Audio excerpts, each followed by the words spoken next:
Professor Yan, Professor Cheng, honorable guests, ladies and gentlemen, welcome to tonight's CTU Sharp Forum. I'm Jenny, MBA student. And I'm Mike, MBA student. We are honored to be tonight's MC. On behalf of CTU MBA, we would like to extend a very warm welcome to every one of you tonight. Tonight is the first CTU Sharp Forum this year. CTU Sharp Forum is a thought-provoking platform where influential experts are invited to spread inspirational experiences and stretch boundaries of novel concepts. Recently, we have launched our Facebook page. You are all welcome to follow our page via the QR code display here, so you can understand our next inspirational forum. Now, with much honor, we would like to call upon Professor Hao-Ming Yan, Dean of CTU MBA, for an opening remark. Professor Yan, please. Actually, Kevin led me to look at the video this morning time. If you ask me what is KOL, of course, there was opinion poll and what is KOL. If you ask me what is KOL, I can tell you another definition. And last week, I went to Davos for economics forum. And you see in the major conference center, the conference center, there's world leaders. They come over to talk about those big things and talk about sort of the government perspective. At the same time, there are probably 5 or 6 hotels. They have sub-forums, and those forums, the speakers, the organizers, or conveners, they are KOL as well. So they come to the Davos to forming those so-called interesting topics. I went to a few of them. They talk about AI. They talk about the blockchain. They talk about sort of electronic ledger. Probably those things which one trying to reflect. It's covered in this this first your forum, Sharp Forum, and I congratulate our student and bring this such an important forum to our CTU campus. And honestly, when I look at this resume, I look at our speakers, and they are not by any means of the shy with those opinion leaders in Davos. So let me stop in here, and congratulations again, and also thank our KOL leaders and participating with this CTU event. Thank you. Thank you, Professor Yan. So tonight we have the topic of unlock the power of KOL marketing. So facilitated by social media, marketing with key opinion leaders is becoming a popular means for brands to hit the target market. However, I believe most of the marketing professionals here, you do have experience of the frustrations in running KOL campaigns. What do you think, Jenny? I do find recruiting fit-to-brand KOL is an intricate process. Besides, it is hard to measure whether performance is obfuscated by fake followers or engagements. How about you guys? Okay, Jenny, I believe you are attending the right forum tonight. So we have 4 industry experts tonight to share with us some insider tips, also some evolving trends in aiming to alleviate the challenges in KOL marketing. Our first speaker himself is already a prominent KOL with 17,000 followers on his personal Facebook page, and he is also an expert in social media marketing. For he had been the former Chief Marketing Officer of Next Media, 壹傳媒, and now the founder and CEO of Toast Communications Limited, which provides marketing consultancy services focusing on content marketing. So without further ado, please join me in welcoming Mr. Vincent Choi, Choi Yun 先生. Good evening. Let me first start with a test to see how social media active you are, okay? Have you heard of this IG, Instagram star in the state? She's picked by Time magazine as one of the 25 most influential person in internet of 2018. Anyone heard of her? She's a model. She's a singer with her song that you can find in Spotify. You can download that right now. She have 1.5 million followers in IG with high engagement rate. And anyone heard of her? Anyone know her? Lee McKellar. Just one? Lee McKellar. Anyone know her? Okay, 3 of them. And she is actually a robot. She's an Instagrammer developed by an AI company in LA. So basically, she's a virtual figure. But she constantly updates her posts in IG and have constant engagement with her fans. She got sponsored posts from fashion labels and cosmetic brands. So in her post, she actually get advertising. She actually get revenue from doing sponsor content. And this is what AI is actually influencing what we call the influencer marketing field. I will not tend to use the word KOL. In marketing, what we call it influencer marketing, making use of influencers as a tools to promote our brands. And initially, I think the concept of influencer marketing is to quantify word of mouth. Because when I studied in university back like 20 years ago, we study in marketing field and talking about word of mouth. And that time, it's not that quantifiable. With influencer marketing, with social media, right now we can engage and so-called influencer to recommend a particular products. And in a certain sense, this is quantifying word of mouth. Right now, as the MC have introduced or have mentioned about, that the AI technology is trying to help or how to help to facilitate and the influencer marketing. So there is a lot of platform right now in the world, like this one, Influential is one of it. There's several platforms out there who try to tackle one of the key issues when we do influencer marketing in our field. One of the biggest problems is whether you can find the right KOL or right key influencers to promote your brands, especially when you are not finding some of the big names like Togit. We are not talking about big label like that.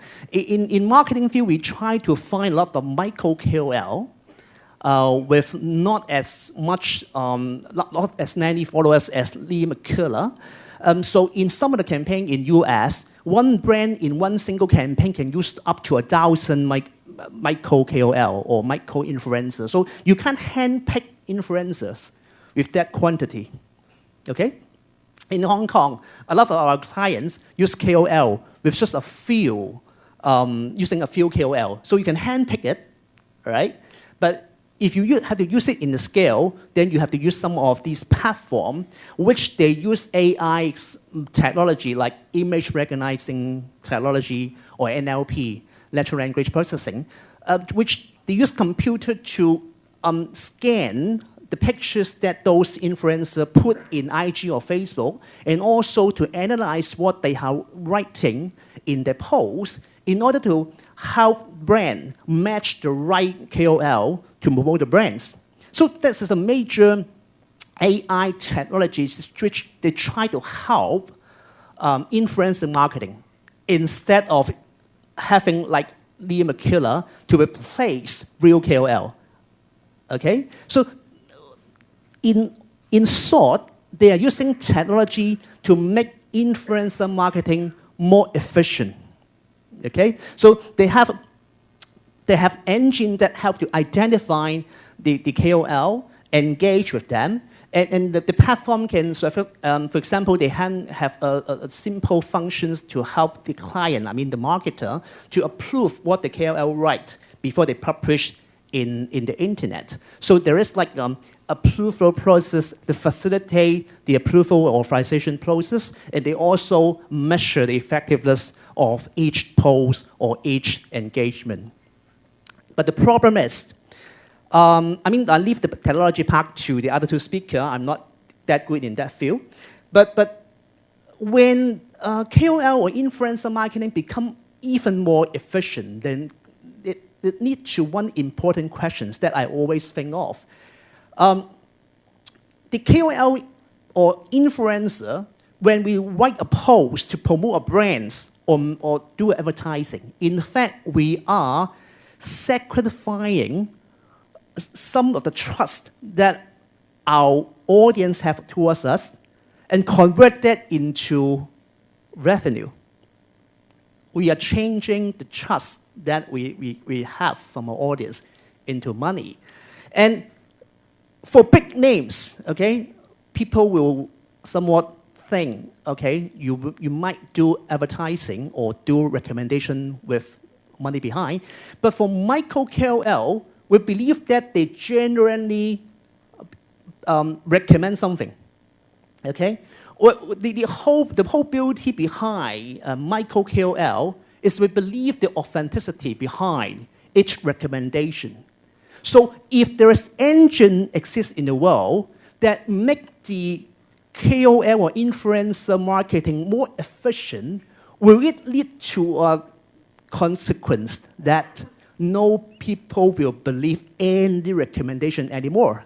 Because you're not sure whether the closest friend behind you is recommending because of an AI engine who help you to pick a particular recommendation instead of they genuinely recommending that. So I always think of these philosophical dilemma that when we have engine to help you pick influencer, will that efficiency make you don't trust any KOL anymore? Have you think of that? Because right now, the whole concept behind is based on trust. We trust that they're genuine. That's why when they recommend something, we buy something. Okay? No one have an answer. I think no one have an answer. But I have one viewpoint. My personal judgment of this is we can look at this quote from a neuroscientist who sort of give me an answer of my previous question. He said we are not thinking machine that feel, rather human beings are feeling machine that think. So when the system, the AI technology, make the KOL or influencing marketing more efficient, then you cannot tell whether each recommendation is real or not. Okay? So your rational mind tells you that the recommendation may be fake, but your subconscious mind may still convince you to buy it or to buy the recommendation from the KOL. Because of what? Just like this kind of advertising, which has happened for over 100 years, that celebrities will somewhat recommend or endorse some products that you will never think Wang Fei will use 本草堂, right? You will never think Eddie Pang Yuan will use Vivo X21, right? Your rational mind tells you that Wang Fei will never use like this Chinese brand, but your subconscious mind, when you read this advertising, you will still be affected by this image because most of the time when we have to make consumption choice, it is your subconscious mind that controls you instead of rational mind. So today, my major theme is if you are a real person, and can you fight against AI technology? Can you fight against, how can you be more popular to become a good KOL? So I share some of my insight from some of the readings that I'm recently, some of the books that I recently read. Have you heard of this story about California roll, 加州卷? Have you heard of that? In 1960, when sushi is first introduced to the US, the Americans did not like it. Okay, they find sushi is very weird, and they don't like raw fish with rice. They find it strange. And then there is a small sushi bar with Ishiro, that he find a solution.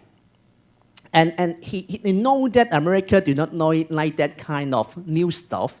So he think rather we can use some ingredient that American think is more familiar, and then they put cucumber, she put cucumber, crab meat, and avocado, and put it in this shape, and with seaweed 20 inside, so that it looks much more familiar to the U.S. Citizens. And these inventions helped Americans to understand and accept sushi more, and it started the whole sushi movement afterwards.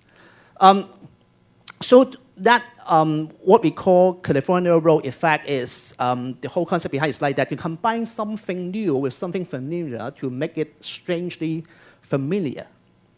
So for a person who wants to be a successful KOL, then we can learn from that. That we can learn from that to how to make your guys become more familiar to the public or more popular to the public by linking to something more familiar. This California roll story leads to one of the key effects which I find very important for KOL marketing. In psychology field, it's called mere exposure effect, meaning merely because you see something more often, you like it more. So when you find something more familiar, just like the California roll ingredient, that it creates the preferences toward that particular stuff. For KOL, it's also the same. So the more exposure, the number of exposure that you have in the internet will help you build the popularity. But the point is how to expose yourself, all right? There is a study in 2010 by a Harvard professor that they place the same advertisement in Economist and also Huffington Post, which is less respected at that time. And they ask people about the feeling, and they find that they discovered that the more respected the publication, the more people would trust and recall the brand. So if you have to make use of mere exposure effect, the KOL have to find where they expose themselves. So they can expose themselves in Instagram, they can expose themselves in Facebook, but indeed they can actually expose themselves in major publication or traditional media. Right now, when we talk about KOL, we always think about social media, the new media.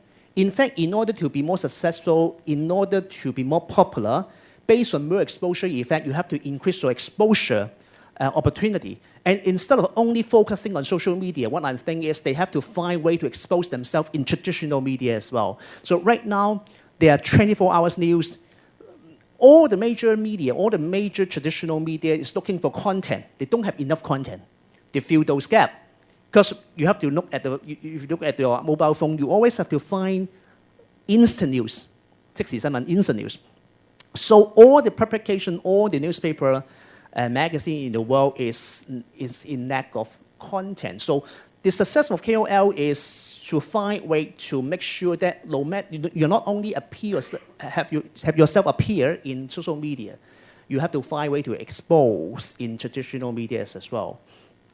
And you have to find the right media or the more respected media in order to increase your credibility. Another way to increase exposure is the actual physical engagement. In internet world, we also talk about engagement in online world, okay? The difference between a real KOL and an AI machine is the AI machine do not have the personal connections behind. Where a real KOL, in order to increase the popularity, the one of the key things is to increase the personal connection. So this is one of the AKB48, one of the most popular entertainment team in Japan, that they have a handshaking meeting, handshaking, how to say, handshaking events with 10,000 people waiting to handshake with AKB48 celebrities. So this is not new. Japan does it all the time. You know the AV industry, where the men's all laugh. The AV industry, the AV celebrity, the AV industry is actually having some of the problem when people all watch AV online and they don't buy CD anymore. And later on, the AV industry organized a lot of that kind of hugging event or handshaking events in order to get extra revenue, because those who watch those pornography online for free, but they will pay in order to actually handshake with the AV celebrities. And I think this is one of the key points that real KOL have to take note when they have to play around the mere exposure effect. They have to expose themselves not just about calculating numbers, about the organic reach or engagement rate. They have to make use of real encounter to increase the personal connection, and it makes human being wins over just AI or computers generating content. I end my sharing with an example. This is China KOL called Wang Xiu. She used to be an anchor, and she wrote some book about just like some self-help books among women.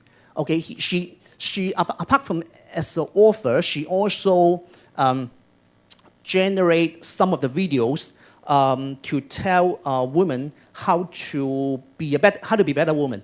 So she encouraged people to do exercise and read more, and she has a lot of fans, and because everyone wants to be a better woman.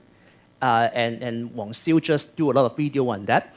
And apart from just engage with her audience through that kind of online video platform, she organized a lot of meeting with her fans. Make sure that they all do exercise at the same time. And the thing I want to share is, apart from meeting them in an event, she also make use of WeChat as the major platform to enhance the personal connection with each of her fans.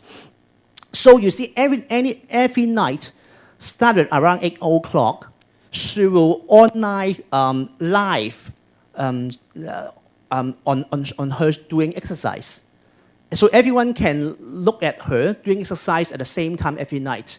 And every one of her fans will also have to do exercise at the same time and share pictures, the sweating pictures, in the group to prove that they also do the exercise at the same time.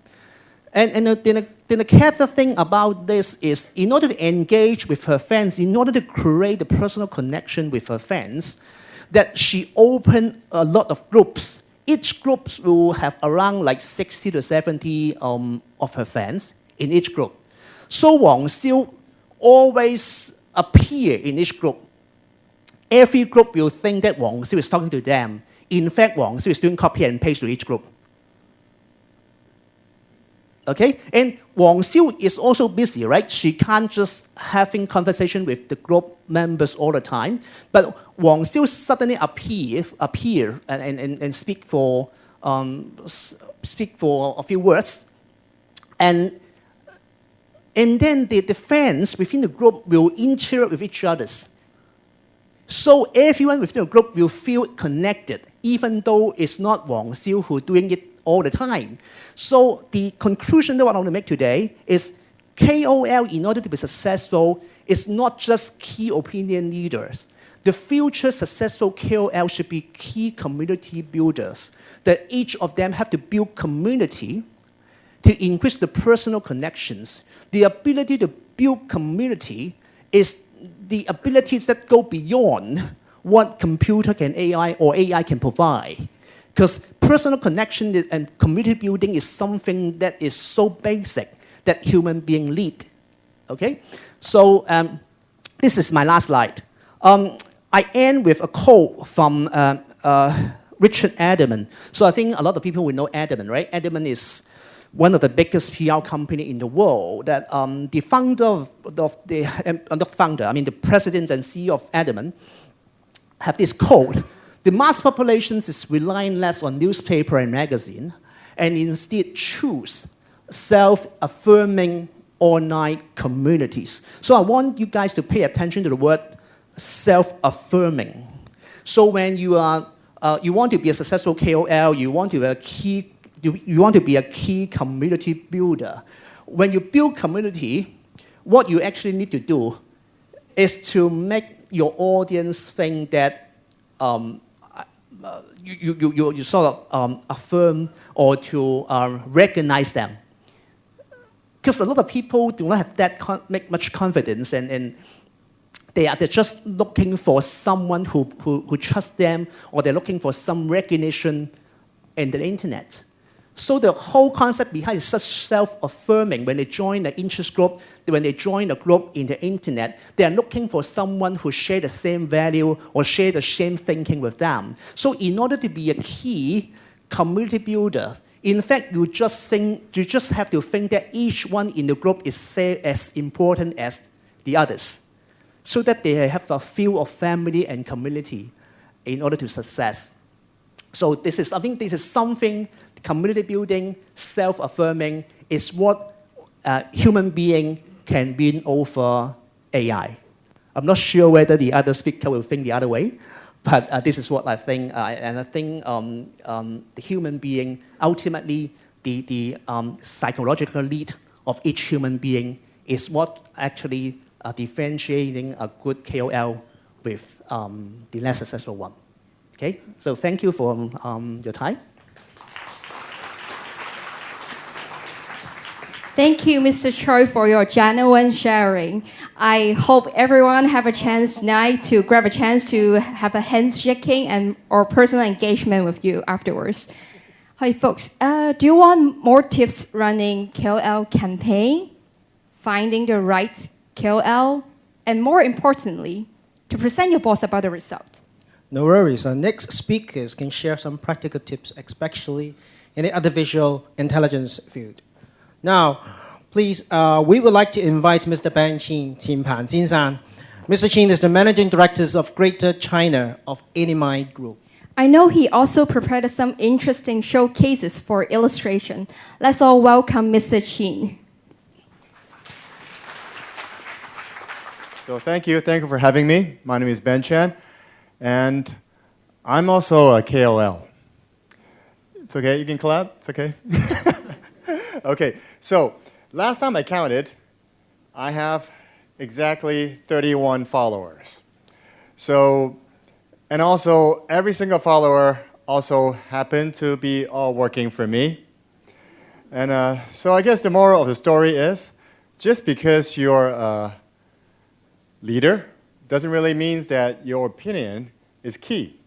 So exactly, how do you make sure that your opinion is being respected, engaged, and the marketing campaigns can be done properly? So this is pretty much why we have spent so much time in using AI to solve some of these questions or issues.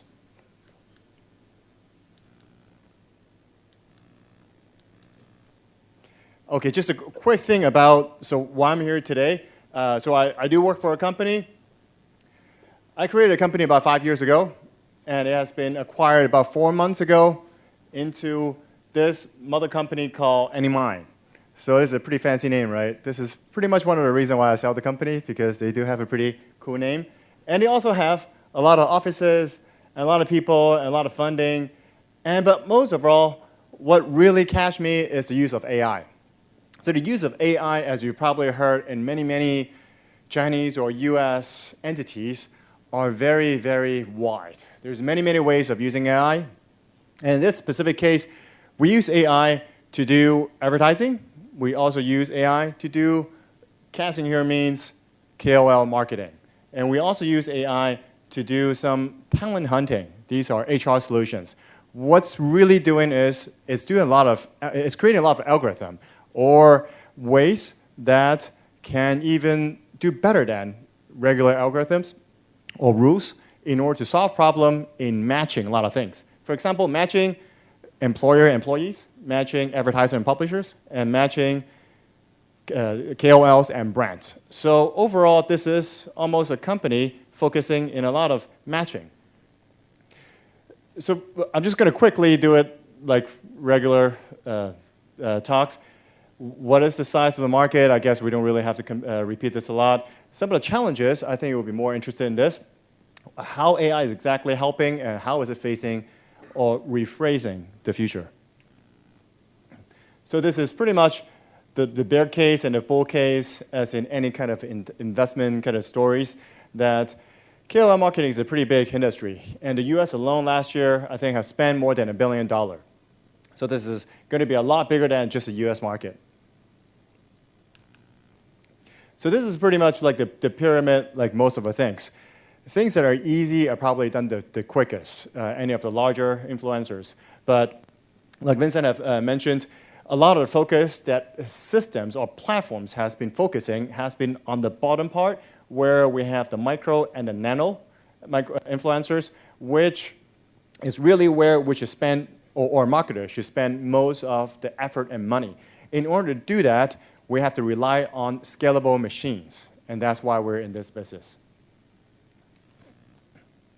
Some of the challenges, I guess, without saying, we have to start somewhere, right? We have to find the right influencers. That's easy to say. You can do this, a lot of these manually if you have a lot of time, but if you're in the States or if you're in, let's just say Indonesia, a really, really big country with a lot of KOLs, a lot of people, a lot of brands, how do you narrow this down? Where do you even start? So these, obviously time consuming, and to contact these are real people. Most of these are real people. And also, to measure the ROI of such, yeah, you can probably measure this from writing some kind of script, from some API that Facebook or Instagram, all these companies give you. But at the end of the day, are you just looking at some simple engagement numbers? Is there something more, something less synthetic that you want from these? More human, like that. And also, payments is also a big thing. I mean, this is something that I think many, many companies have really bogged down. It sounds like a very operational kind of thing, but if you're engaging, let's just say 100 campaigns, each campaign you have 500 micro-influencers, how exactly do you pay 50,000 micro-influencers a month? I mean, you got to have some kind of system to do this, because if you don't pay them, they're not going to help you the next time. And then monitoring, optimizing, creating better performance for next time. So how do you improve it over time? So these are all complicated issues. Okay, so this is pretty much how we look at this. Using systems, there's a lot of things we can solve. First is the relevancy. So relevancy is really about how your brand aligns with the influencers that you are likely to find or to hire in order to sort of become your online spokesperson. And then also to the resonance. This is, okay, some people are aligned, but not really engaging.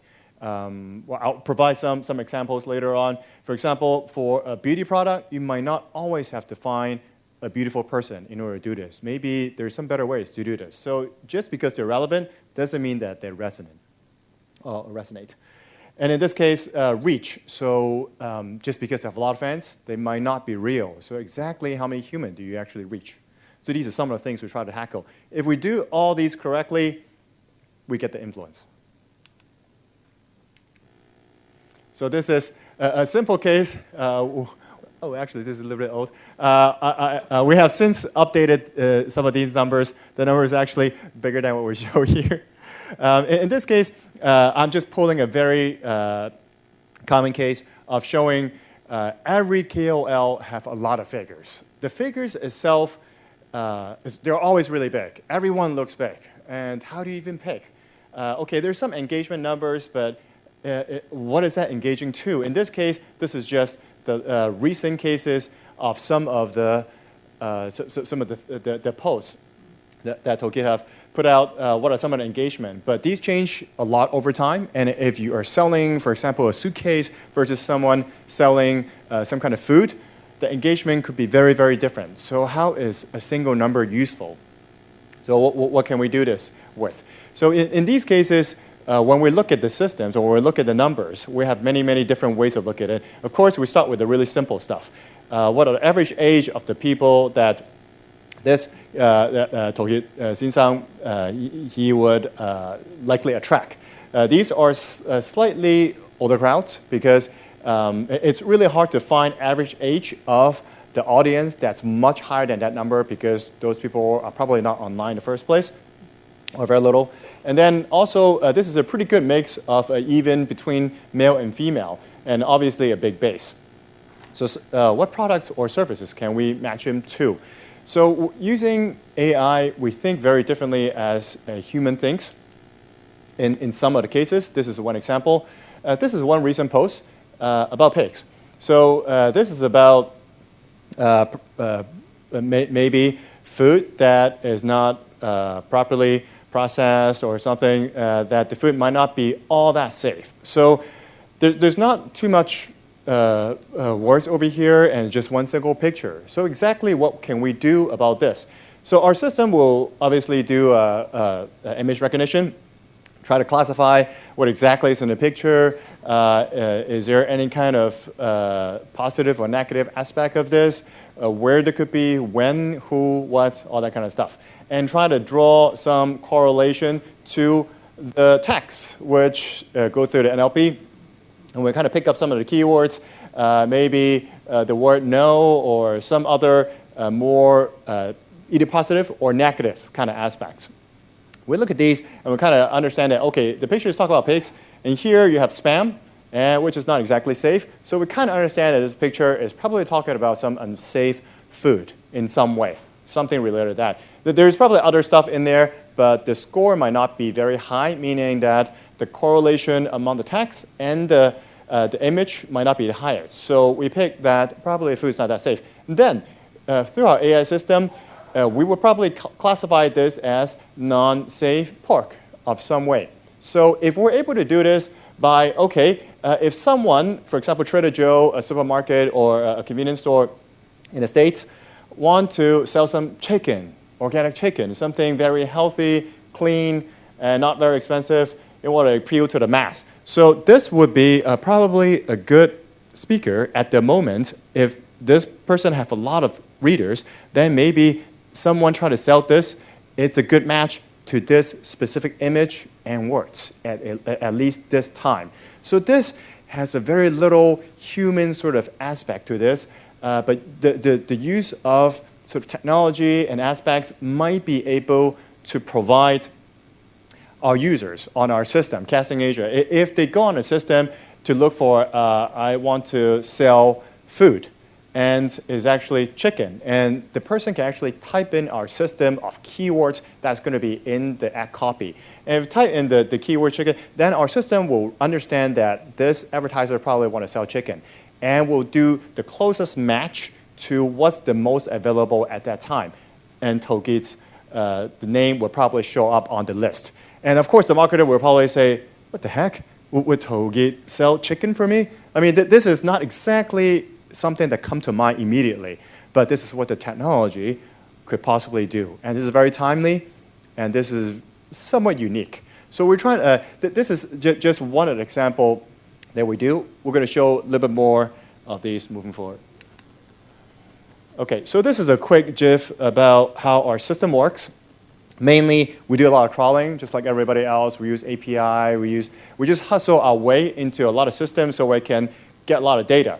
And then we create a system so advertiser agencies or brands can use these to fine-tune or to find what categories they're looking for, what kind of KOL, age, gender, all that kind of stuff, even what kind of budget and how many total reach they want, so we can do all these calculations. And in this case, so we have approximately this many KOLs in our system. across Asia.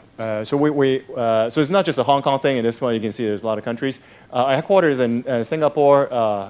Most of the people is actually in Thailand, Indonesia, and Vietnam. So we're pretty much focused on the Southeast Asia world and also in the Northern Asia at this point. We're expanding. And this is sort of how the system works. So if you think, okay, exactly how to use these. So the system will pick the KOLs, and the users will be able to input these into the system and to engage them and to send them proposals, and they'll be able to send back, and then we'll be able to go through these kind of process in order to engage, actually find, engage, work with these influencers, eventually pay for them. So this is pretty much a one-stop shop kind of thing.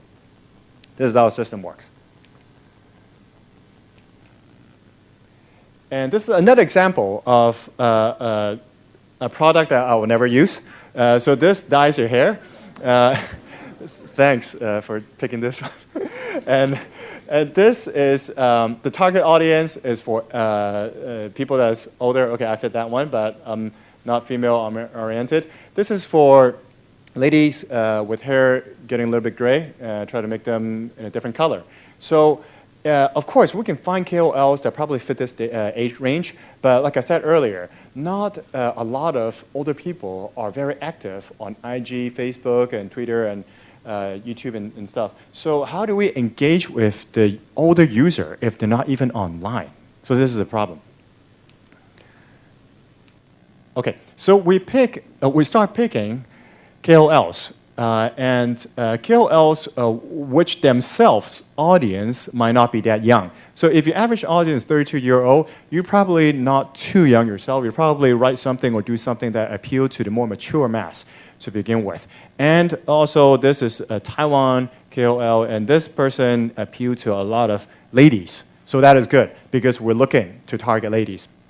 And best of all, this KOL also has been flagged in our system as someone that really cares about family, especially older members of the family. So we went ahead and start picking people or KOLs that have parents or mothers that would be likely be interested in this hair dye solution. So this is exactly what happened. So she did some testing herself, obviously, but she appealed to a 32-year-old, which is unlikely to have gray hair. So, but a mother, look at this. This is what she looked like. This is her face. And this is a mother. I think that's her mother, right? I think so. Yeah, look pretty. Yeah. And so, or maybe just an older version of her. But this, she is doing this, and so, I mean, this is pretty convincing, right? I mean, this is kind of like a family kind of thing. Your mother is using it, and you are kind of pitching this. I mean, you're not going to lie to your mother about this. You're not going to ruin your mother's hair. So people trust her, and people trust this kind of family kind of thing. And so this product actually sells pretty well using these. So if it's not because of our system flagging someone with heavy family trait, then I guess it's tough for us to think about this idea or even define KOLs have mothers that have hair that's not black.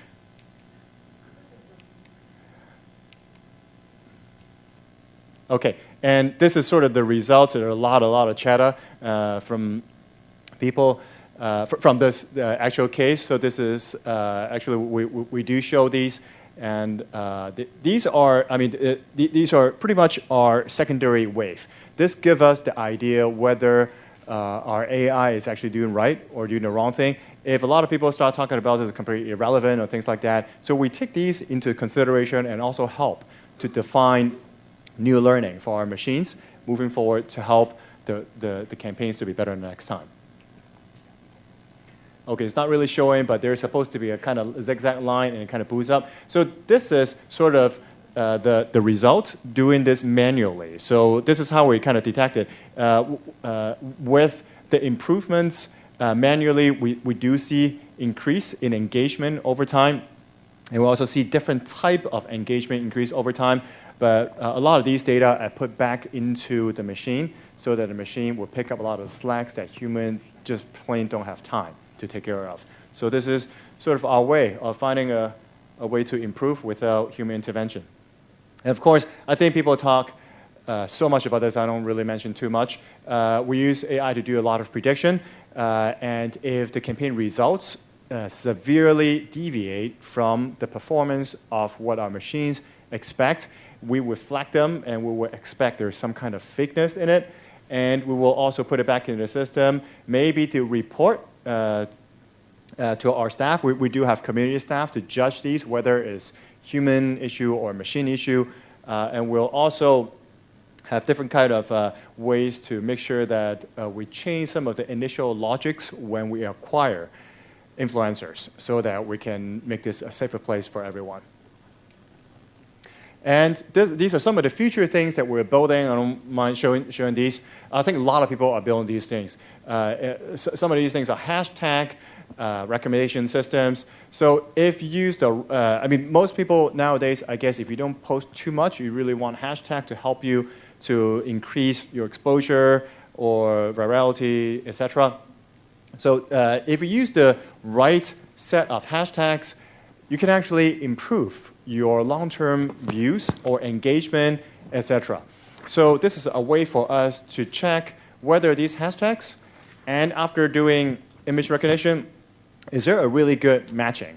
Which hashtags would you use the next time? So we can actually recommend which hashtags to use in order to get the best performance.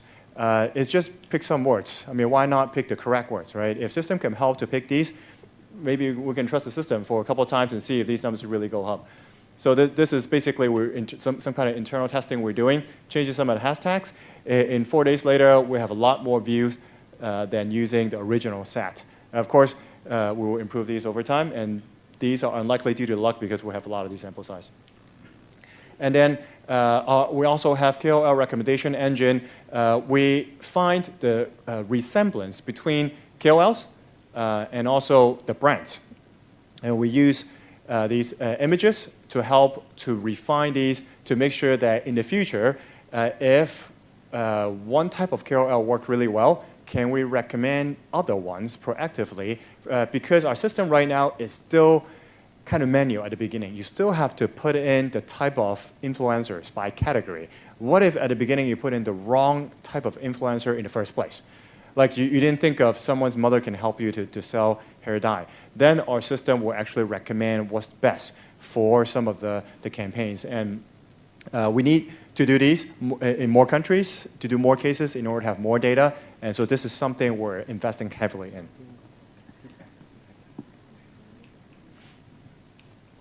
Okay, and we're also building a sort of evaluation system to measure the actual capability of the influencers. I understand this is kind of subjective.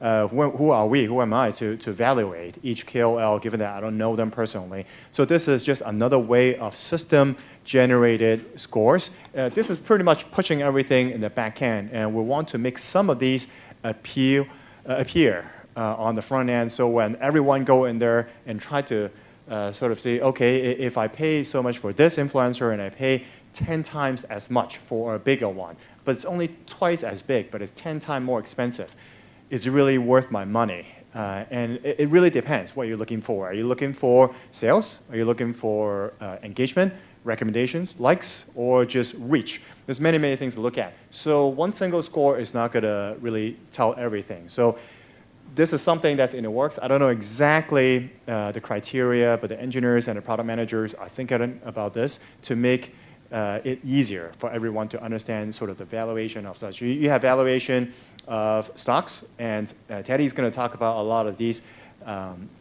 KOLs being sort of evaluated in the blockchain world. And we're going similar, but not exactly doing the kind of all the trading kind of stuff, but we're just kind of give them a valuation for reference.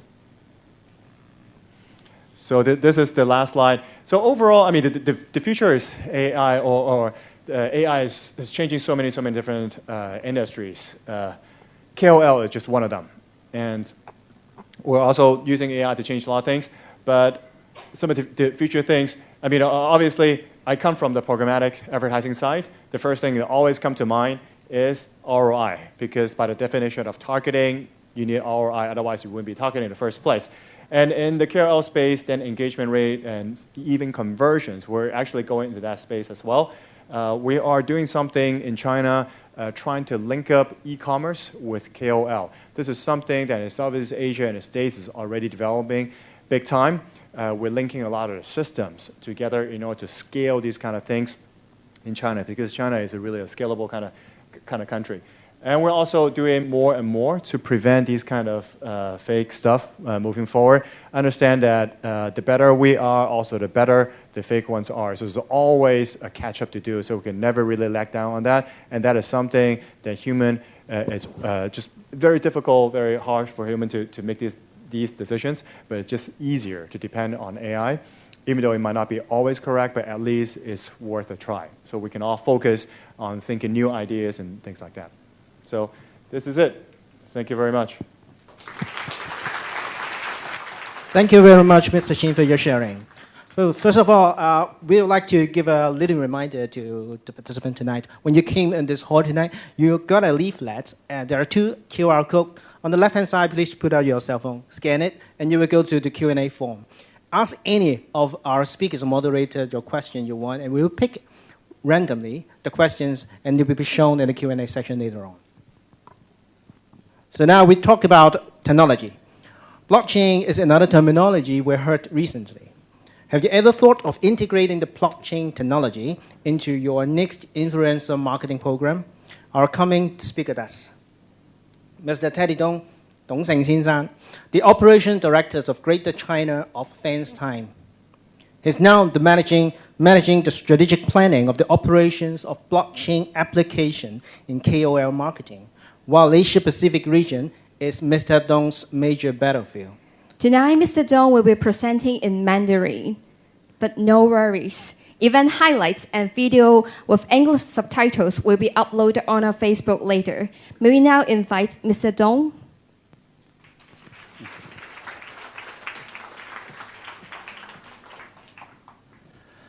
各位成大的精英和来自各位社会各界的精英们，大家晚上好。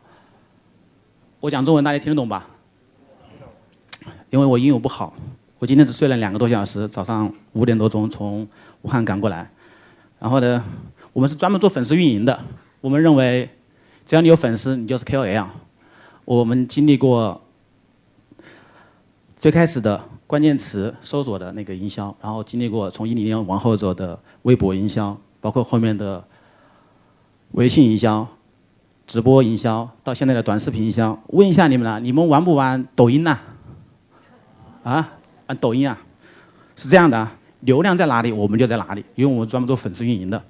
另外，我来的时候呢，刚刚有一个那个成大的那个教授问我，他说你能不能在20分钟之内把那个区块链给大家讲明白啊？坦白讲，20分钟之内我很难给大家讲明白。但是呢，如果你们不清楚的话，我可以先讲这个区块链，因为他说他听了很多次没听明白，你们是愿意先听这个区块链，还是先听那个粉丝运营呢？区块链啊，我简单跟大家讲几下吧，好吧？看我能不能跟大家简单讲明白。那么这么来讲，整个区块链的发展史呢，我讲快点啊，因为只有20分钟的时间。实际上我今天内容非常多啊，我就把速度提快点，好不好 ？OK， 啊，这样的讲20分钟啊。整个区块链的话，发展史就是比特币的发展史，很简单啊。是的，因为呢，最开始的时候，简单跟他讲，我给你转个账啊，我的是国内的，比如说农行啊，我转到你的汇丰银行，对吧？要知道啊，整个区块链里面，它就是传统互联网它的数据啊，它是中心化的。你们都是听说过区块链，是去中心化，对吧？都听说过去中心化呀，分布式账本，但是具体干什么不知道。实际上，区块链就是101010啊，它是数据，都是数据，但是它分成一个块一个块的。那比特币最开始出来，它就是每10分钟生成一个区块，什么意思呢？这10分钟的所有的交易的数据，所有的数据啊，全部生成一个区块。什么交易数据呢？最开始只有转账。就相当于我们打游戏一样的，何谓转账呢？何谓是分布式记账呢？今天的话，我的农行转给你的汇丰银行，我的农行现在到我们的央行，告诉大家啊，因为我所有的信用记录、所有的转账记录先到央行，央行再转到你的汇丰银行，汇丰银行再到你的话，这个结算很慢的。所以在区块链1.0时代，它主要解决的是一个支付即结算，立即支付、立即结算，10分钟内的完成，就是10分钟内把所有的交易的数据打成一个包。打成一个包怎么样呢？所有参与的人，只要是你们听说过挖矿对不对？不知道挖矿是干嘛？因为早期的挖矿实际上就是拿一个矿机，拿一个那个电脑啊，记载着所有的数据，这十分钟内所有的数据。那么每10分钟生成一个数据，每10分钟生成一个数据，它就是什么呢？就是区块，生成一个区块。所以说我们说每生成一个区块的高度，区块链有哪些好处呢？它就可以追溯，不可篡改。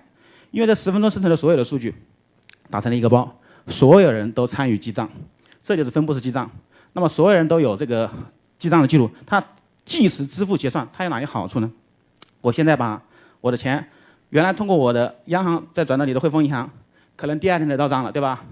但是现在我10分钟生成一个区块，我把我的1个比特币或者0.5个比特币转给你了，你10分钟内就已经收到，可以在区块链浏览器上面查到，它即时可以查到的。所以它10分钟生成一个区块，10分钟将一个数据就打成一个包。那么这是最早的，这是1.0时代，就是解决一个即时支付结算的一个问题，马上可以结算。而且它的收费是按什么收费呢？按字节收费。它每一个区块生成是2兆大小，2兆大小。然后的话，比特币它由来怎么来的呢？它每生成一个区块的话，最开始讲50个比特币，那么所有人来参与这个记账的人分这50个，每10分钟生成一个区块，对不对？然后后来到现在每21万块高度的时候就减半啊，后来就变成每10分钟生成一个区块的减25个，再每10分钟生成一个区块，现在已经到了12.5个了。那是最开始的啊，这个比特币，它的转账的费用，请问是不是有转账的费用，对不对？转账的费用怎么来说？按字节收费，也就是说，它有一个好处就是，哎，我现在给你转账，我给你转1个比特币和转1万个比特币都是一样的费用，按字节收费，可能说是5块钱。今天我给你转了5块钱，也是这么多费用，但是我给你转了50个亿，也是这么多费用。所以说相当于传统这种转账的话，我如果说我转1个亿到你汇丰银行，也许你第2天才能收到，而且手续费非常的高。大家可能没有意识到这个价值。今天的比特币的市场已经，大家都在一个去中心化，但是还有一个共识机制啊，也就是说，它每天的交易额，少说话至少有几百个亿到几千亿，它没有一个员工啊，比特币没有一个员工，它也没有一个办公场地，没有一个场所，它现在的话支撑的是每天几千亿的、几百亿的交易额。大家认为它有没有价值？很多人说没有价值，大家不要把它想象成币，想象成钱，它实际上就是一个收藏品。它作为这个数字货币的这个开山鼻祖，它已经有收藏价值了。简单跟他讲这个啊，这是在1.0时代，它主要解决了即时支付。我现在转给你，你就收到了，你就可以了，成本很低，都是一样的，无论转多少都是一样的。然后它是公开公平的，可以看得到，所以理解这个就可以了。啊，所有人都可以参与记账，所有人对于所有人挖矿都是公平的。它是用的 POW 这种算法，对吧？好，到了2.0的时代的时候，它就是解决了一个什么问题呢？解决了一个我们叫智能合约。那么就是像我们国内用淘宝很简单，我打钱给你，我怕你不发货给我，你发货给我，你又怕我不打钱给你。那么传统的话，只有出现了一个支付宝，支付宝就是中间，对吧？它就是中介。我们所谓的去中心化，它不是说没有中心，它只是去掉中间不必要的成本和环节，它主要是为了降低成本的。所以这个时候的话，它出现了一个智能合约，也就是串代码。你把货发给我，我如果不打钱你也收不到这个。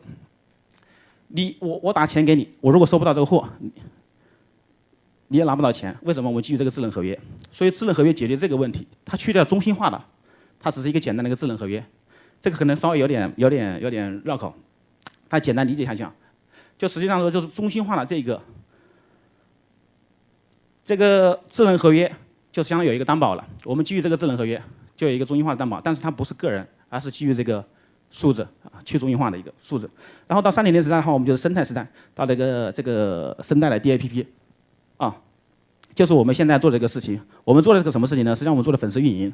传统的粉丝运营的话，我们认为在区块链在未来的话，首先可能在数字版权领域会最先应用起来。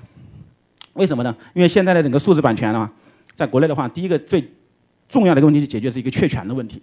你首先你的资产有确权，那比如说我们这个陶先生他的一个著作，他需要确权在网络上流传。确权的话，它第一确定是谁的，第二它也解决人分割的问题。请问传统行业是很难的，在传统的话，这个互联网领域是非常难，但是通过这个区块链就可以解决这个问题。为什么呢？它可以分割的。你一本书你可以做成1万份、1000份都可以，因为它是可以分割的。啊，它首先解决一个缺权，这个权利在谁什么，然后这个权可以流通，这个流通就是转账，因为转账成本非常低啊，以前转账成本是非常高的啊，我转账转给你，啊，和流通的这个成本是非常高，所以说在这个上面的话，就是基于区块链的几个好处，它是去中心化啊，分布式，包括它可以流转，啊，它转账非常低，速度非常快。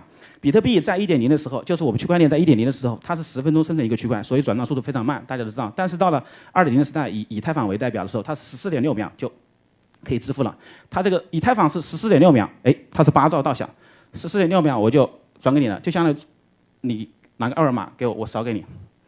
实际上我们现在在移动支付的时候，就是差不多这个时间，10秒钟左右，啊，10几秒钟，我支付给你，你立马就可以收到，而且可以在区块链上面给查得非常清楚，所以它是公开公平的这一块。然后到了流通这一块的话，就是为什么现在的话国内的话不允许，我不知道你们，因为你们这边比较开放，在国内的话现在连开会都不让我们开了，就是说区块链开会都不让我们开。但是我们做了一个什么事情呢？实际上我们是专业做这个粉丝运营的，我们现在认为这个无论是区块链也好 ，AI 好啊，这全部都是工具，都是数学，啊，都是算术啊，都是哲学，就是共识机制，都解决这个问题，全部是数据。我们也是基于这个数据做些营销。既然你们玩抖音也知道，我们现在在国内的话，也是基于这个数据的营销，很简单。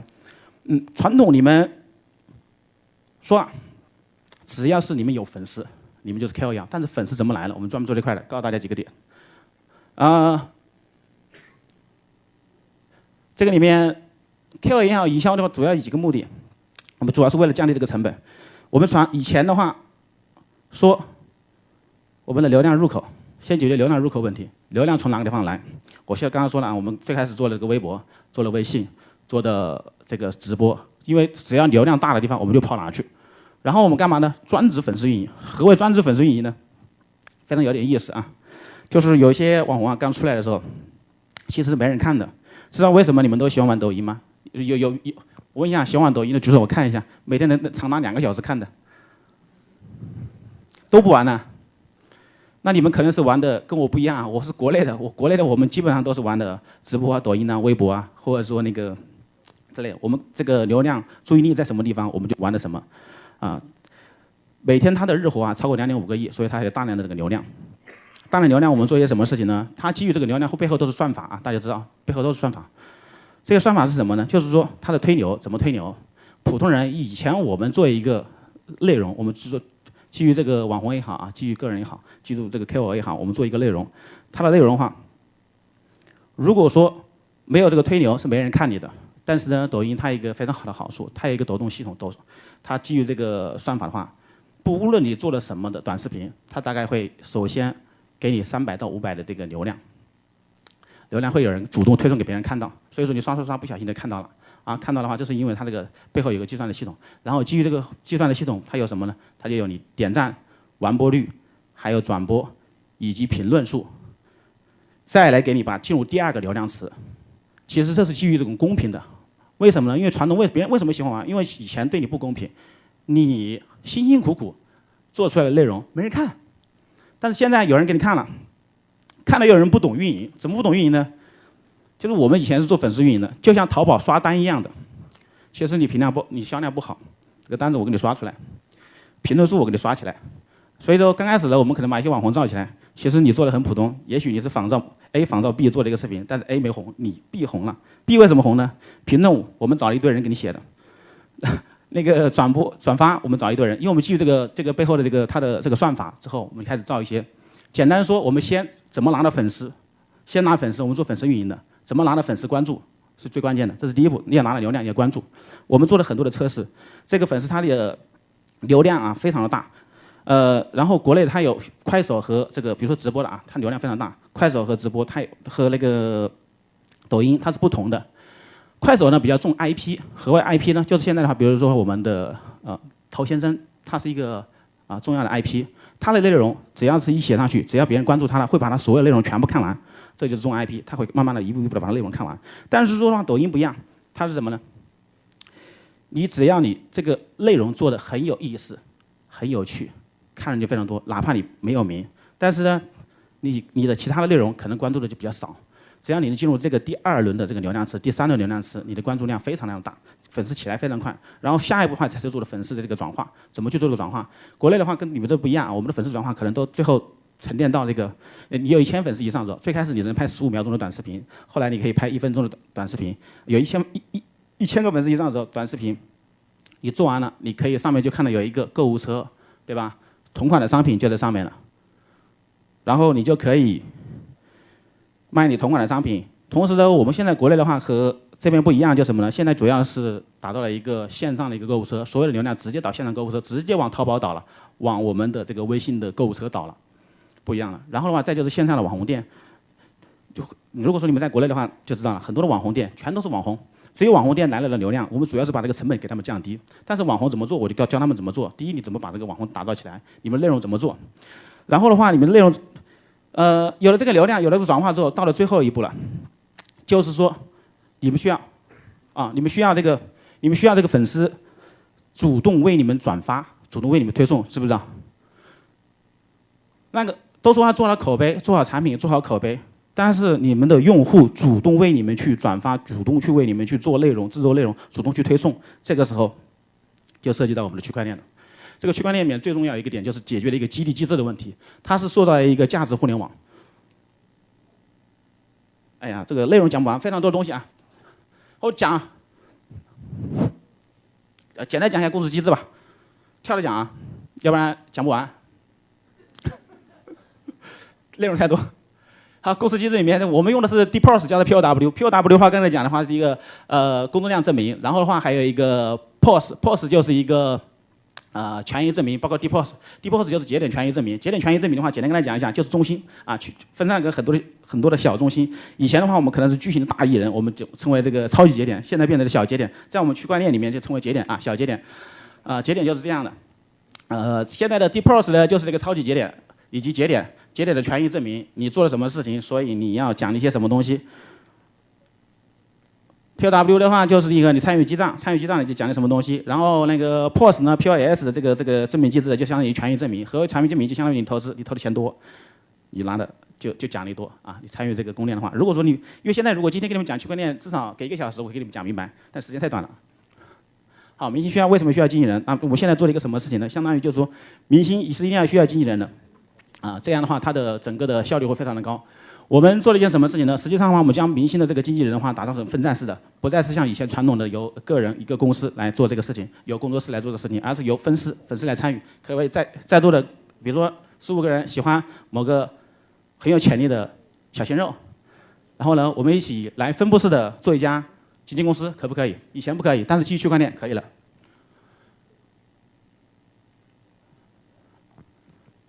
几分钟啊？好，我们现在的话职业化粉丝。等一下。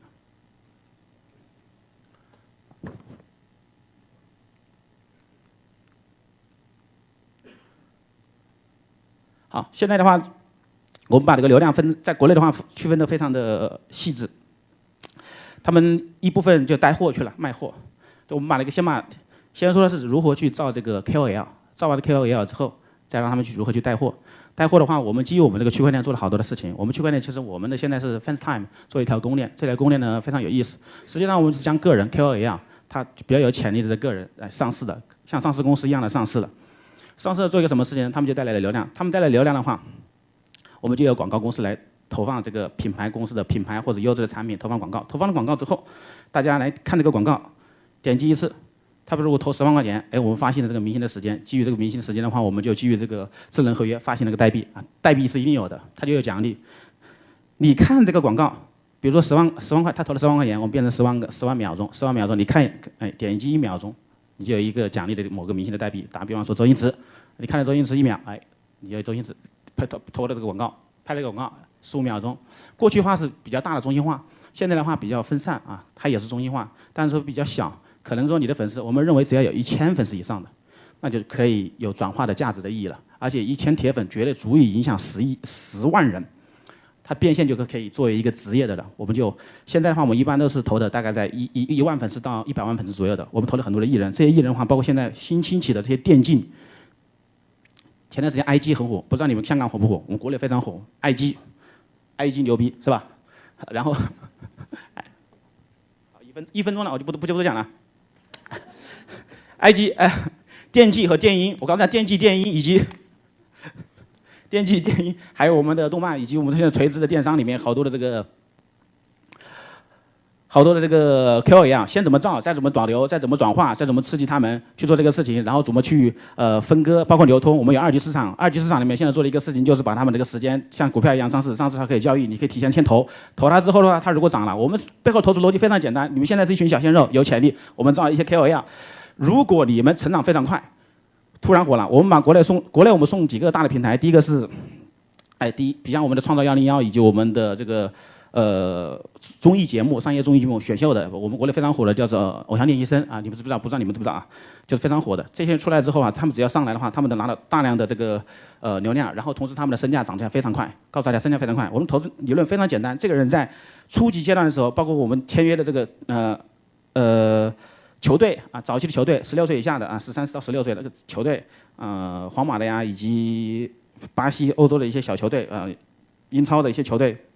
早期的啊，还有这个电竞以及这个初期的一些小艺人，你们可以看不到，我们的理论就非常简单。我们以我们公司里面现在签的这个艺人一个案例啊，去年拍一部戏的话8000块钱，现在拍一部戏的话30万，非常快。所以说，真正你想赚钱、想暴涨，不是投股票，我们认为投人比投公司、投项目更靠谱。这是我们的一个理论。然后的话，我们就做了一个运营。今天时间太少了，这个再次感谢时间太短了，再次感谢陈大的谢谢董总。Thank you very much, Mr. Dong, for the sharing. I know the blockchain has a very huge sectors and huge potential. So later on, we'll have the event highlights so we can enjoy Mr. Dong's sharing later on at the Shop Farm website. So now it's time for tonight's final speakers and also the moderators of the panel discussion part. Wait. Do you think we really should introduce him? For me, he's already a walking encyclopedia. I think we better talk less. Indeed, many of us should be listening to his talk show rather than the other way around. Come on, I do agree. He's very knowledgeable, but he's very open-minded as well. Allow me for a brief introduction, Mr. Chip Cho, Toki Shin-san, broadcaster and writer. Mr. Cho began his journalism career in the UK at BBC World Service and has later become a broadcaster in commercial radio in Hong Kong. And he's now also the columnist for Mingbao, Apple Daily, and different Hong Kong magazines. Let's all welcome Mr. Cho. Well, I thought I am supposed to be one of the three persons in Hong Kong who seem to be talking too much by the public. I'm not supposed to talk anymore. I'm supposed to be a moderator, to moderate rather than talk, because whenever I open my mouth to talk, there's something not very moderate that would come out and would sound a bit too outrageous or cause public a controversy. However, I'm very grateful to the three speakers who have broadened my horizon of the IT world, especially the social media. And my particular things would go to Ben, who has just taught me how to recognize myself a little bit. And thank you for your analysis on me, which did look a little bit spooky to start with. However, you know, when a so-called celebrity or KOL, somehow it's just a bunch of figures, right, or numbers to be analyzed by a very intelligent IT scientist like Ben. But having said that, I'm not a science person at all. I didn't mean to influence people. I wasn't born to influence, but in Hong Kong, in this tiny community, I have to say, well, I just express my views. I just talk and write. My talking and my writings are just overheard by someone, right, on the radio or read by someone, you know, and they have their own comments. They have their own response to what I say and what I write. Now, I didn't know what is meant by the term key opinion leaders. I never consider myself a KOL because I don't want to be a leader, and although I do have some opinions, however, I know expressing your opinions based on common sense or trying to base on common sense could be a bit dangerous in the world. And nowadays, could earn yourself a few enemies. However, it's my job. I have been chosen by my fate, right? By God or by my fate to do this job by opening my mouth a little bit too excessively or from time to time. So I have to come to terms to defining what a KOL should be.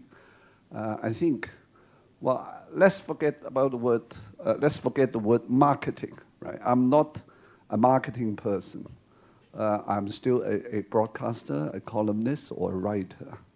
So what matters to me is not the marketing first, but opinions, right? Because we live in a world with we live in a world surrounded by Google, Wikipedia, information, chat groups. A lot of information and knowledges. If you want to know anything about Donald Trump, his personal history, you Google the name, and then his whole CV would come up. However, I think the whole world is being flooded with too much information, right? Or too many, or too much knowledge, right? However, too many opinions as well, or whether these opinions could be called opinions, I think is a matter of skepticism, because most people just react by putting forward some impulsive thoughts online, as a response to what has been said by some key opinion leaders. Well, I myself, under my blog, on my blog, have incurred or attracted quite a few undesirable responders, right, from time to time. However, I very much like what I'm doing because I'm supposed to express some opinions, right? Although when these opinions are expressed, I try to avoid making any political conclusions. I try to express my opinions by means of some kind of logical deduction and based on common sense and stating out facts as I know. And I leave any conclusion, whether political, moral, or social, to my own audiences or readers. So I think for a KOL, opinions come first. Whether these opinions are important or whether these opinions make sense is a different matter. You have to make your opinions sound or look valuable in order to be different from others. So a KOL means a leader, well, or you're not meant to, or you don't want to be a leader, a person with such opinions that, if not the majority of the community, the many audiences or readers in all corners would just echo with what you say, right?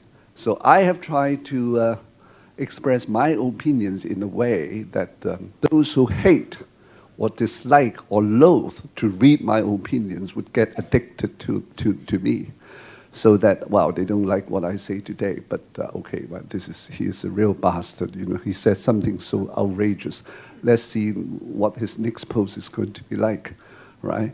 From time to time. So I have to try my best to be a crystal ball reader, to express some kind of advanced views, if not insights, especially if I think I think I'm seeing a crisis looming, just like immigration, globalization. What kind of problems could be brought up by globalization and the recent Me Too, global Me Too campaign?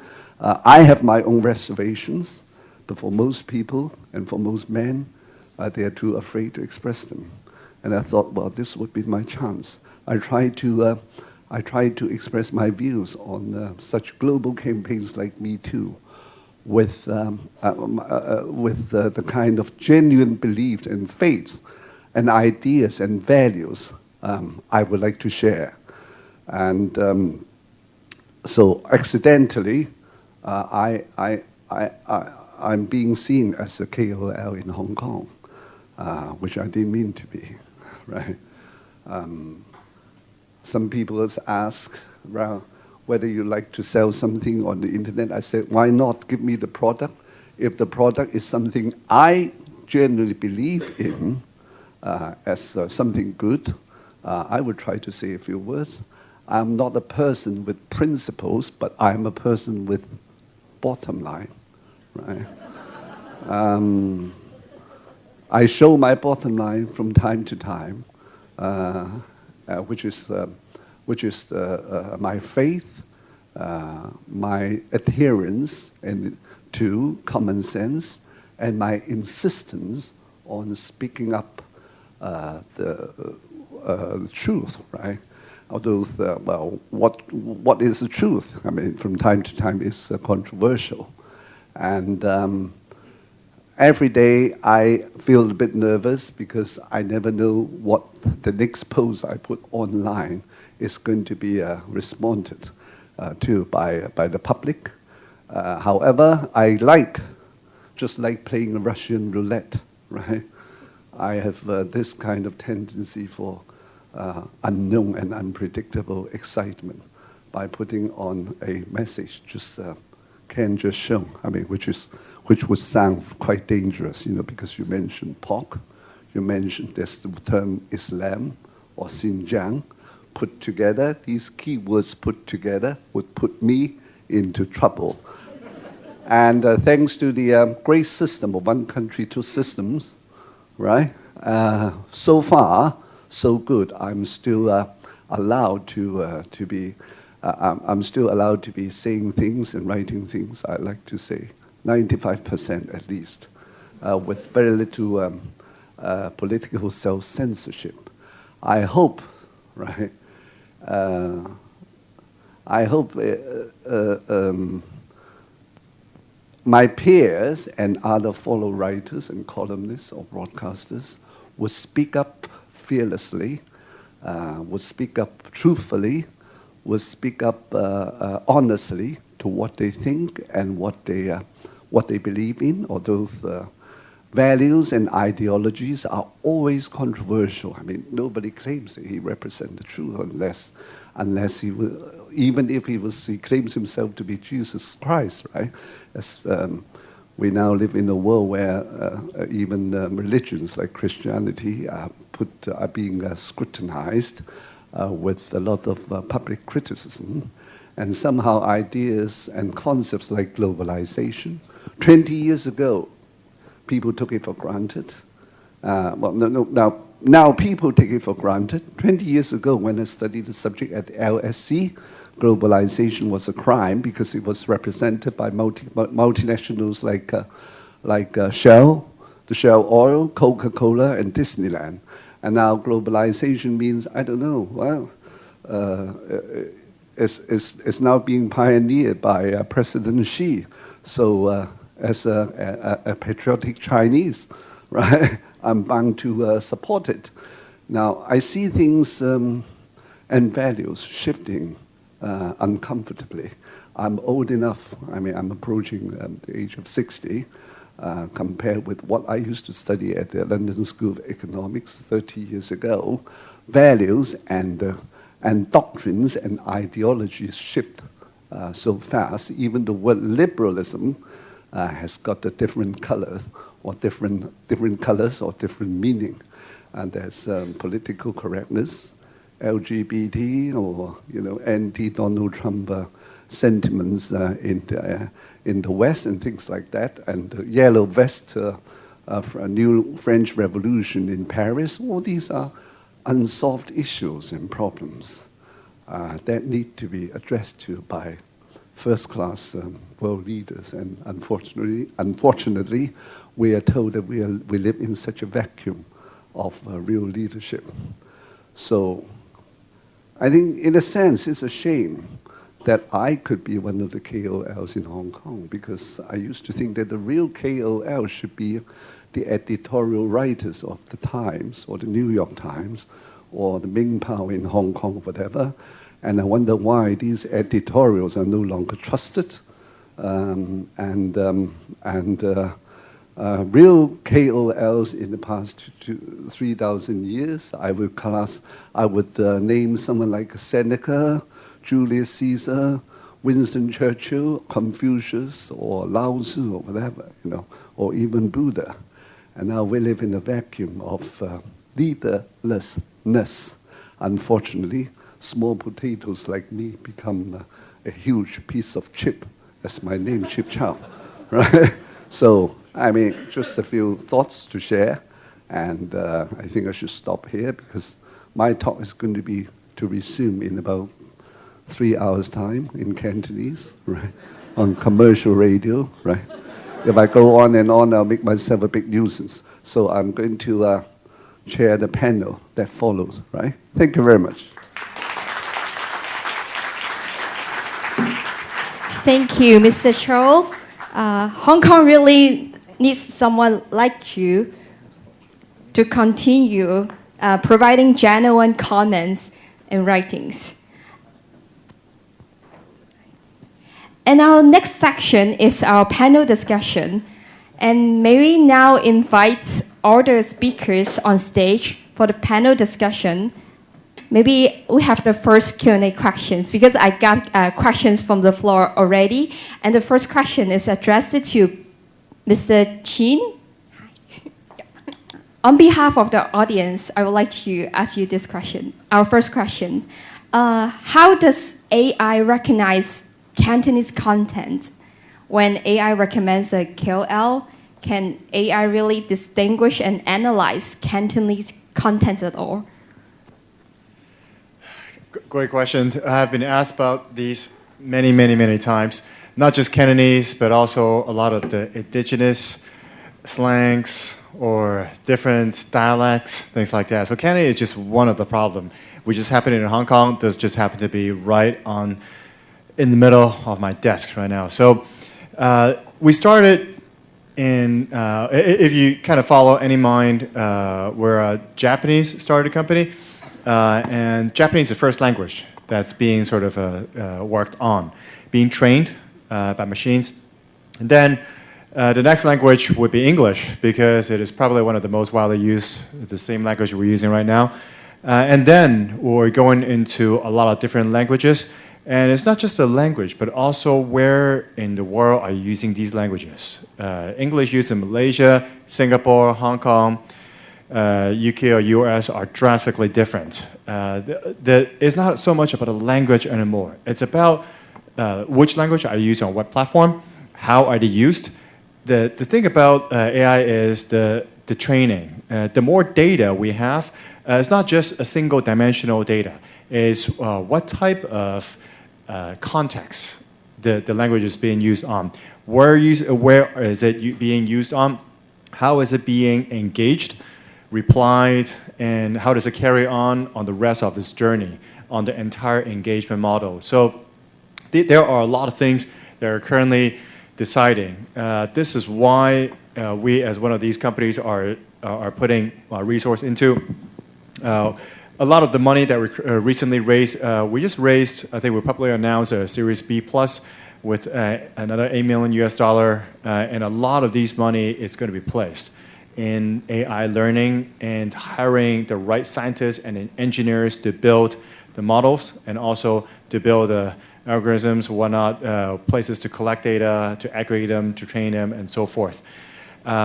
This is everlasting story, pretty much. Everyone asks us about this, but I can openly admit that we're far from perfect in probably not just Cantonese, but also in many other initial languages as well. Even in Japanese and English, there's still a lot of room for improvement. But we still have to focus somewhere. So English seems to be one of the best, not the best, but the most popular used language across the 13 countries that we're currently developing our business in. That's where I have to put a major focus. So Chinese in general, let alone Cantonese, simplified Chinese, or different dialects in different provinces in China, for example. These are all places we have to focus in. So so in general, it's something that's always work in progress. We'll never be perfect, but we hope we improve as quick as possible in order to serve the entities that we currently have right now. Thank you, Mr. Qin. Here comes our next question. This question is addressed to Vincent. Okay, thank you. So, what is the difference between KOL and celebrity? And do you consider mascot KOL? And let's take an example. Hello Kitty is Hello Kitty and KOL, by pointing at influencer marketing. Vincent, please. I think I'll share what Chips told, as much mentioned, about the difference between, the definition of KOL, that they have opinion. Celebrity may get the popularity based on some other things like their appearance or their works or their movies or music, but KOL sometimes build the popularity based on the opinion that they form. But in a certain sense, they have a lot of similarities, and right now there is a lot of so-called KOL influencers in different parts of the world that they have their own works as well. So I don't think there's much big difference between the two. When right now, if you have social media, most of the KOL have a lot of elements that celebrity have in the past. So although I don't think a big difference, and I believe that in the futures when they have more engines like what band have invented or developed, that there's a lot of micro KOL, and in fact they share the same impact of celebrities way before, and they're giving some hints that we have to have enough time, right? Should we invite Chips to come here over the stage? I'm glad that my moderator, Mr. Cho, is back. Okay. The stage is back to Mr. Cho now. Sorry about the delay. I'm reaching an age for a man when where the prostrate is beginning to let me down rather bitterly and embarrassingly. Sorry, I didn't mean to offend. Right? I always try to be as punctual as I could. But as you grow to my age, you'll be aware of such uneasy embarrassment. I'm sorry about that. I've just been given too much bottles of water, too many bottles of water to feed out of the excessive hospitality of the City University. But anyway, do go on. Right. So, any questions from the floor? Or we'll just get back to the panel discussion first, right? Yes? I'd like to ask Mr. Dong, right? 那个中国的那个14亿人口的市场很庞大，但是听你刚才说的，这些 KOL 似乎还是在这个消费购买的范围，对不对？ The question I've just posed to Professor Dong is, well, China, yes, is an attractive 1.3 billion population market, but the KOLs he has just cited seem to remain on the level of consumerism or consumption, right? rather than expressing any opinions. Well, on the contrary, the opinions they would express is this is the favorite cosmetic product, right, for me, rather than anything deeper than the skin, right? So, what do you think about 你对于现状是不是感到满意呢？What do you think about the status quo? Are you happy with? 目前的现状肯定是不满意的。其实我英语不好，他们讲什么我都是假装听懂的。然后呢，简单讲一下，中国确实人口非常大，在最近的7、8年，移动互联网发展非常快，所以出来很多的网红。通过你们说的那个直播也好啊，做直播、做短视频、做自媒体，出了很多的网红。这些网红呢，就像老一辈的艺人呐，他们有流量，但是他们没有享受到互联网的这种红利。所以说现在的话，很多人都开始，也包括雷军啊，包括周星驰啊，他们这次上的新片也都在抖音上面发的小视频，不知道你们注意了没有？都做这个。我不满意原因是因为什么呢？因为早期的时候，小的既然是做，很多人就是很多，我回了我们当地啊，我一直在北京，然后我回到当地之后，很多小的机构，他们没有专业的这个营销，因为他们出不起这个成本。为什么呢？你大的这些 KOL，它的策划呀，包括它的运作呀，都需要很高的成本。但是现在的话，移动互联网给了我们很好的机会，给了很好的平台，所以我们本地化需要更好的去，因为我们现在的话，整个的分类分3个，第一是技术运营，搞技术的；第二是搞运营的；第3个呢就是做创意的，做内容创意的。那么内容创意的，我们是希望更多的粉丝参与进来。包括本地化的，很简单，比如说你们成大可能哪一家小吃店非常好吃，你让他去投广告，他投不起的。但是如果在你们学生中，他只要有个20、30个粉丝，30、50个粉丝，在你们的自己群里面传播一下，他就火了。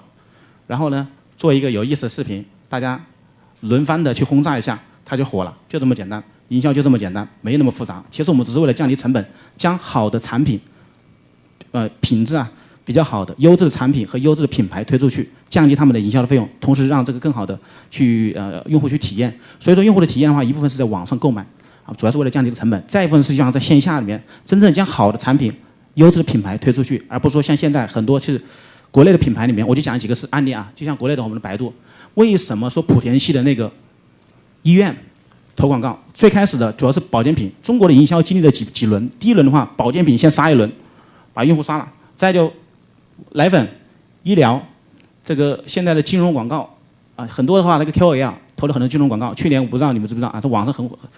国内的话，罗振宇你们应该知道，去年出了一个广告 ，P2P 爆雷，倒一排，对影响是很大的。所以说这一块的话，他们没有去筛选一下对这个他们的粉丝所带来的这个影响力，最后造成了可能因为刚才几个我听懂几个单词肯定是有的。公信力KOL 是有公信力虽然假装听懂了，但是公信力肯定有，就是基于这个 KOL， 我是信任你，我才去买你，或者是说关注你推荐的品牌产品，最后去花了钱，但是用户上当了，我找谁去呢？我不能说天天在网上骂你因为这个 KOL 本身他没有注意太多。对，所以说我们在这块乱接是不是？对，所以说像成龙也这样了。对不对？I see. So it's what the most important thing is to trust building, right? Whether you sell anything or buy anything on the internet. So being truthful is still the key term or the bottom line to observe, right? 还是要对的讲的都是要良心话，对不对？所以呢，区块链有个好处就是，我们为什么未来一定要用区块链？它是一个区块之好。今天你所犯的错，今天你所做的事情是要负责任的，它是可以溯源、不可篡改的。你做的任何的事情，今天就在上面写了记录，今天你就算犯了错，你一辈子都有了，你更改不了了。但是传统的中心化数据，你今天可以把你的信用记录给改掉，知道吧？因为中心化的数据的话，服务器在我这里，我想给你改掉就改掉，我想把你删除不让你说话，你就不能说。但是基于区块链，我想说什么，记录在上。然后的话，所有你做的事情全部记录在这个区块链上面，任何人改不了。这就为什么现在体现了一个公平公正的一个原因。是这样的。Right, it's a bit crazy, right? What do you think?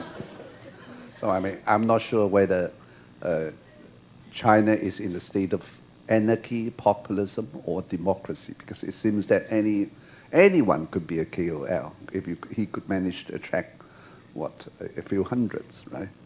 有几百个人上1、2千就行了，是不是？其实很容易创业。是的，是的，就是说，国内的话，现在你拥有1000粉丝非常容易的。刚才很容易。我如果要教大家去做内容，如何去做内容、做创意，很简单，真的很简单。比如说我是陶老师的粉丝，我借助陶老粉丝去做一个微信群，或者做一个线下运营的群，非常容易。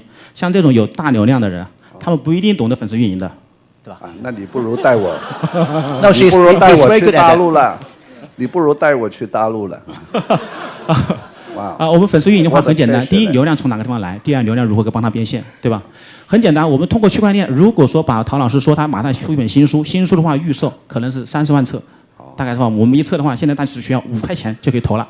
然后说这个书上来的话，保证你能拿一本，但是这个书卖多少定价呢？不说，不说。然后呢，确认的话，你愿不愿意投？我喜欢它，我肯定投，才5块钱嘛，对不对？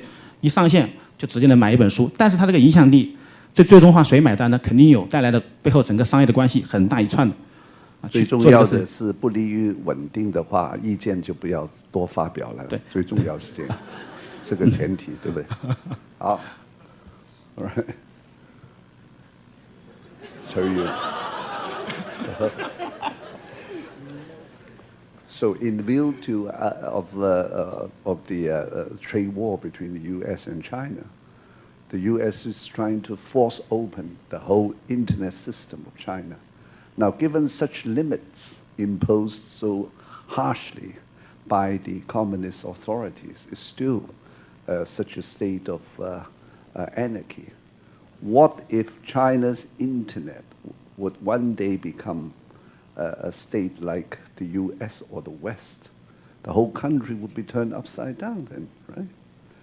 就是今天这个，你对这个中美贸易战争，现在这个美方要求，逼着我国要全力开放这个互联网，像这样已经这么多的限制，已经不得了。如果全面开放，那还不是完蛋啊？因为那些有的思想的或者是有知识分子都成了 KOL， 那个时候他们会有很多东西代言，比方讲，这个到英国去买房子啦。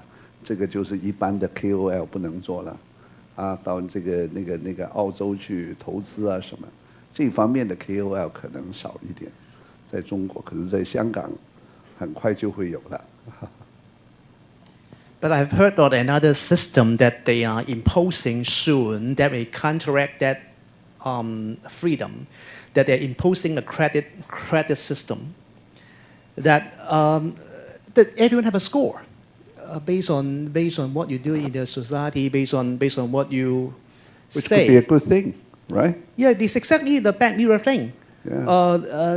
And I read a book about this, and I'm amazed that the Chinese 中国人是很接受这个评分记录的嘛，就是他们就是很自豪的去在那个微博上说出来说我是有多少分，对吗？但是 this is dangerous, and it's incredible that people don't realize that they'll be being controlled with that kind of system, because the whole dangerous or whole, I mean, the whole craziness of that credit system is even our friends will get affected of my rating. So if I got because Chip got a bad rating because of he says something about the government, that if I'm his friend, my credit or my a lot of things being affected being his friend. So the whole system behind is to using friends to influence and to control and asking Chip to say less about the government. And this is something that they are imposing right now, and they started probably like last year, right? They started last year. And they will sort of increase the scale. As far as I remember, it's like 2020, right? They will increase the scale. And so even though Donald Trump can force China to open up and let people write whatever they want in the internet, but there is a system behind that can sort of counteract and ask them to be self-censor of what they say. And I'm not sure whether it will go to Hong Kong. We are on uncharted waters. Yeah. Uncharted territories. And I can't believe what will happen if in Hong Kong we have that system. Okay. Any questions from the floor?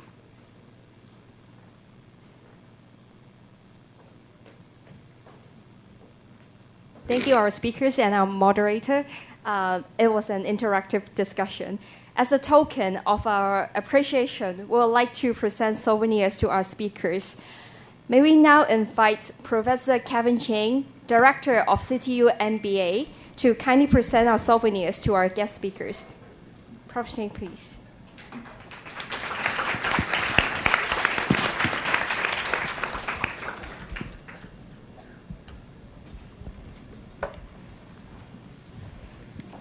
Thank you, Mr. Cho.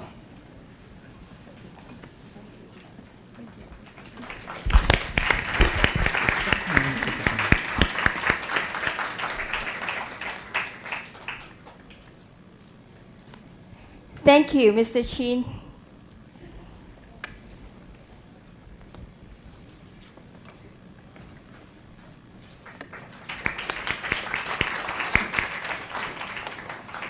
Thank you, Mr. Choi.